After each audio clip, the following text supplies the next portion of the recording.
We are back over with Two Lose Crew MMA. I'm Lewis. I'm Lewis.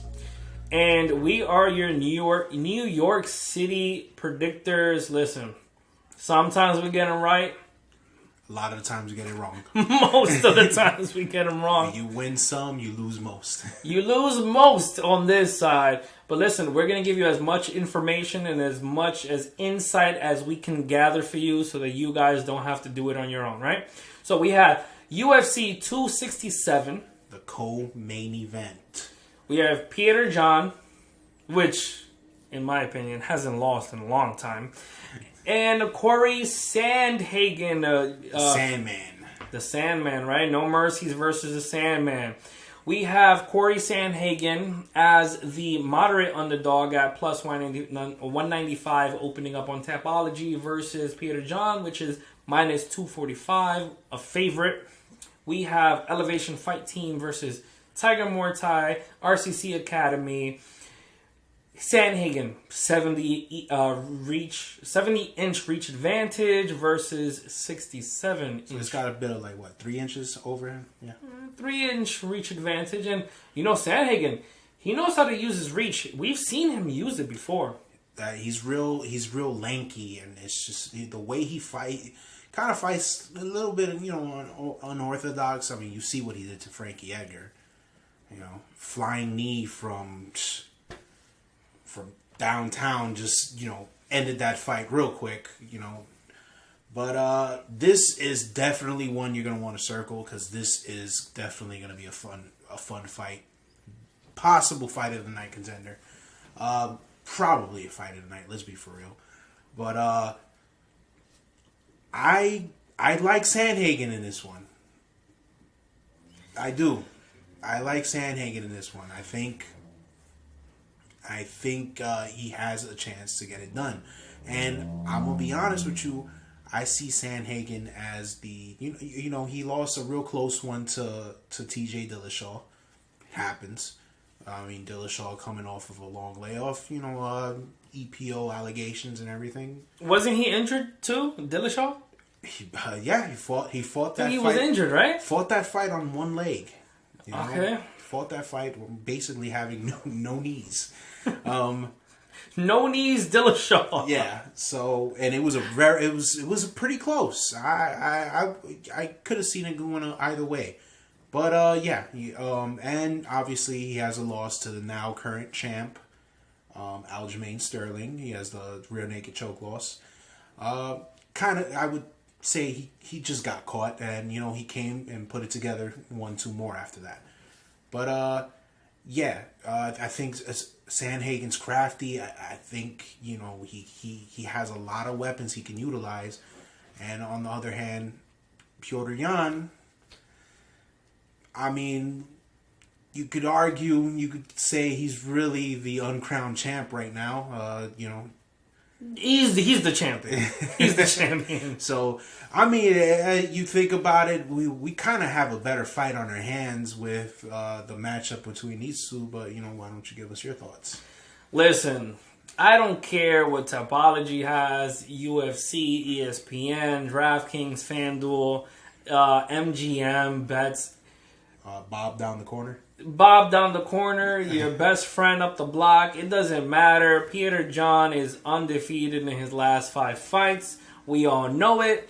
Oh, my neck hurts. Oh, I can't fight anymore. Give me the belt. I'm not going to honor this belt.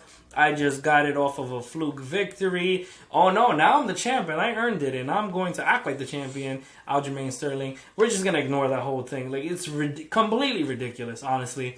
Peter John is the champ, uncrowned, crowned. Us true fans, we know he is.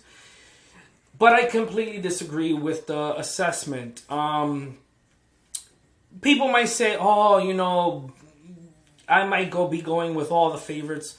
But for some reason, listen, I'm looking at all of the matchups. Before I'm even seeing the odds, before I'm even guessing the odds or looking at them, I'm picking my fighters. And it's just ending up on the favorite side.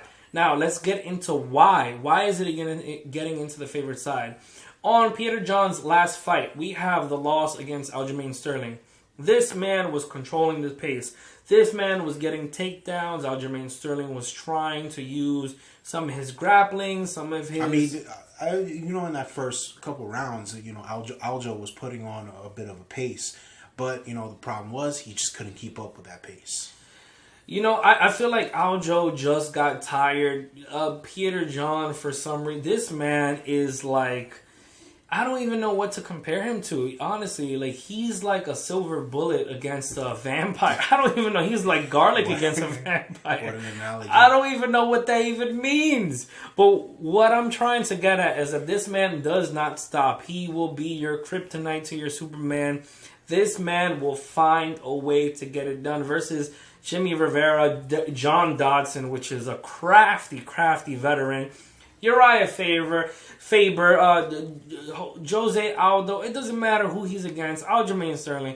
This guy knows how to put it on you, how to get the pressure onto you, and then make you crumple. He makes you crumble like like a chocolate chip getting dropped onto the floor. That thing just just breaks apart everyone. Honestly, it's a very interesting comparison. Yeah, so Corey Sandhagen, I'm sure he has a lot of supporters. Listen, as an underdog, as a bettor, I do understand why you would pick him. He's very good, very crafty. He's going to have the reach advantage. He's going to have the athletic advantage. Even though we know that Peter John does have a great gas tech on him, for some reason the speed and the agility of Corey Sandhagen, it just jumps off the screen at you. And let's be for real, Corey Sandhagen's a future champ in that division. He could, he might well be. It's just a matter of time. I do believe it as well. I do believe it. The thing is that Dillashaw, on that one leg, off that injury, off the big 2-year suspension, for some reason was able to keep the pressure, neutralize him. I know he didn't beat him. He didn't whoop his butt. I know that didn't happen.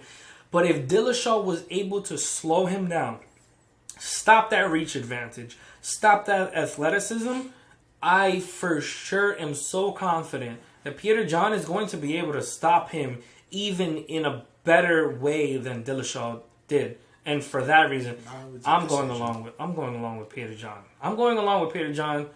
Decision. I love an underdog.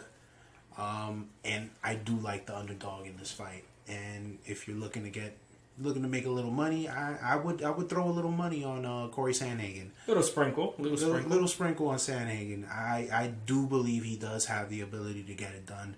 He's very dominant when he's on, and this is definitely an exciting fight. It's honestly it's the co-main title, interim title. Yeah, you're looking at fireworks for this one for sure. But I have Sandhagen. Decision or finish? I'd say decision. Decision? Yeah, I have Peter John by decision. I don't really see either of these guys finishing each other. Right. They're just so good. They're just so dangerous. It's definitely I definitely see a back and forth for sure. So for those people that love to put some money on decision or the fight going to distance, future. I'm always like, I love underdogs, so I'm always gonna pick. That's just me being biased, but I love a good underdog. Yeah, but I would say if you want to put up some money on it going to decision instead of you putting on some money on a specific fighter, it going to decision would be a good idea. I do understand that these fighters do get finishes from wheels to kicks, flying knees. We have some arm bars here on the Peter John side. We do have corner stoppage. We do have head kicks. We have punches. But these guys have never faced each other. And, putting these two guys against each other is going to be a great matchup. But I believe it'll be a decision. Yeah. So, I'm going with Peter John. I'm going Sandhagen. And until next time, this is Two Lose Crew.